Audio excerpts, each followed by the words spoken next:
आप अपना कीमती वोट देकर जिस व्यक्ति को आपकी ग्राम पंचायत का सरपंच बनाते हैं, क्या आपको पता है कि उसके काम क्या क्या होते हैं? अगर नहीं पता तो आज की ये वीडियो आपकी खासा मदद करेगी।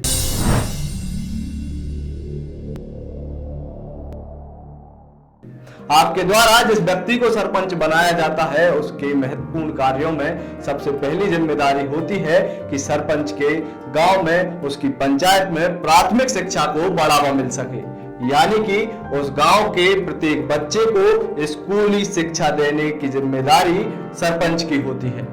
इसके अलावा सरपंच की यह महत्वपूर्ण जिम्मेदारी होती है कि वह गांव में खेल के मैदानों का निर्माण कराए, उन मैदानों पर बच्चे खेलने जा सकें, इसकी व्यवस्था भी सरपंच को करनी होती है। यानी कि कुल मिलाकर खेल से संबंधित सामग्री लाना, खेल मैदान का निर्माण कराना, यह आपके सरपंच की जिम्मेदारी होती है। इसके अलावा आपकी पंचायत का जो सरपंच होता है उसकी एक और महत्वपूर्ण जिम्मेदारी होती है कि वह अपनी पंचायत क्षेत्र में पशुओं के लिए पीने के पानी की व्यवस्था करे, यानी कि गांव में, पंचायत में जितना भी पशुधन है वह पशुधन पूरे तरीके से स्वस्थ रह सके, इसके लिए पशुओं को पीने के पानी की व्यवस्था करना भी सरपंच की जिम्मेदारी होती है। इसके अतिरिक्त गांव में बेटी पढ़ाओ बेटी बढ़ाओ अभियान को महत्वपूर्ण और लोगों तक पहुंचाने की जिम्मेदारी भी सरपंच की होती है।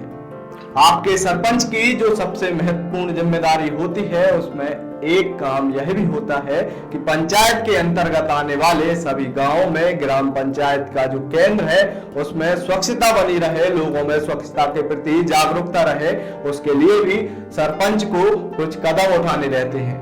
ग्राम पंचायत की यह महत्वपूर्ण जिम्मेदारी होती है कि ग्राम पंचायत के अंतर्गत आने वाले सभी गांवों को स्वच्छ रखा जाए, लोगों को स्वच्छता के प्रति जागरूक किया जाए, शौचालय का लोग ज्यादा से ज्यादा उपयोग करें, इसके लिए जागरूकता अभियान चलाए जाए। यह जिम्मेदारी भी गांव के सरपंच की होती है। इसके अतिरिक्त ग्राम पंचायत के अंतर्गत आने वाले सभी मार्गों का निर्माण किया जाए, पक्की सड़कों का निर्माण किया जाए तथा उनका रखरखाव किया जाए, यह जिम्मेदारी भी गांव के सरपंच की होती है। सभी ग्राम प्रधान या सरपंच जो चुनकर आते हैं उसे इस बात का ध्यान रखना होता है कि उसकी पंचायत तक, उसके पंचायत के अंतर्गत आने वाले सभी गांवों में सड़क का निर्माण हो सके। आप जिस सरपंच को चुनते हैं उस सरपंच की एक और महत्वपूर्ण जिम्मेदारी होती है कि वह पंचायत के अंतर्गत आने वाले सभी सार्वजनिक स्थानों पर लाइट की व्यवस्था कर सके, बिजली की व्यवस्था कर सके। यह जिम्मेदारी भी सरपंच की होती है कि गांव के जो प्रमुख चुनिंदा या सार्वजनिक स्थान होते हैं वहां पर पर्याप्त लाइट की व्यवस्था हो सके। इसके अतिरिक्त गांव के सरपंच की एक महत्वपूर्ण जिम्मेदारी यह भी होती है कि पंचायत के अंतर्गत आने वाले दाह संस्कार स्थान यानी कि शमशान घाट और कब्रिस्तान का रखरखाव भी सही तरीके से हो सके।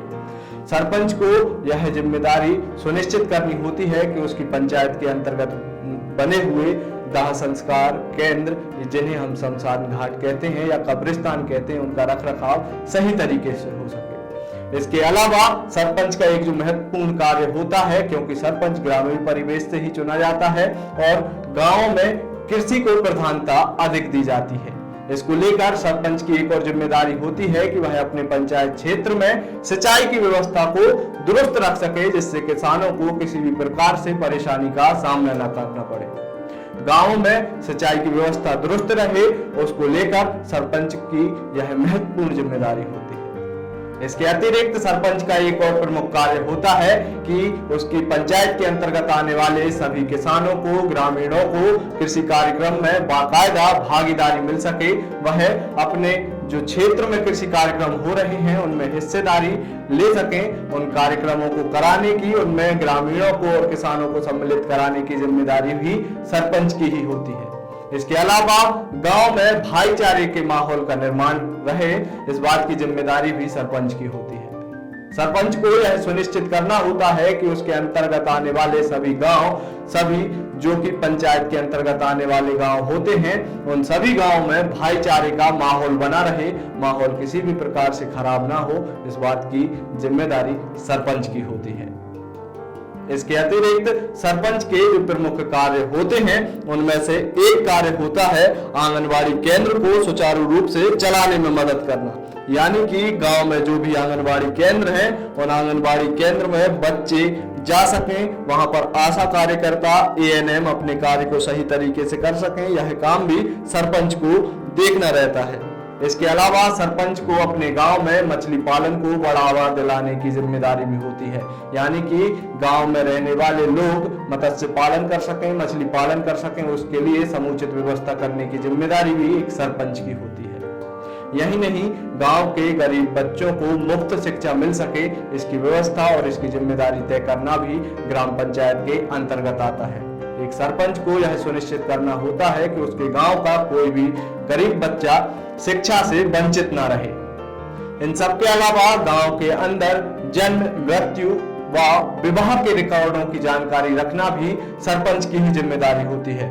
पंचायत के अंतर्गत आने वाले सभी गांवों में कितने विवाह हो रहे हैं, किन किन लोगों के विवाह हुए हैं, कितने लोगों का जन्म हुआ है, कितने लोगों की मृत्यु हुई है, इस बात की जानकारी रखना एक सरपंच की जिम्मेदारी होती है। तो क्या आपको यह पता था कि आप जिस सरपंच को चुनते हैं, जिस सरपंच को चुनाव करने हेतु आप अपना एक बहुमूल्य वोट देते हैं, उसके काम क्या क्या होते हैं? आज की वीडियो में हमने यही प्रयास किया कि आपको सही जानकारी मिल सके कि आप जिस सरपंच को चुन रहे हैं उसके क्या क्या कार्य होते हैं। यदि आपको हमारा यह वीडियो पसंद आया हो तो आप हमारे चैनल को सब्सक्राइब करें, हमारे फेसबुक पेज को लाइक करें, ट्विटर पर, इंस्टाग्राम पर हमें फॉलो करना ना भूलें। बहुत बहुत धन्यवाद।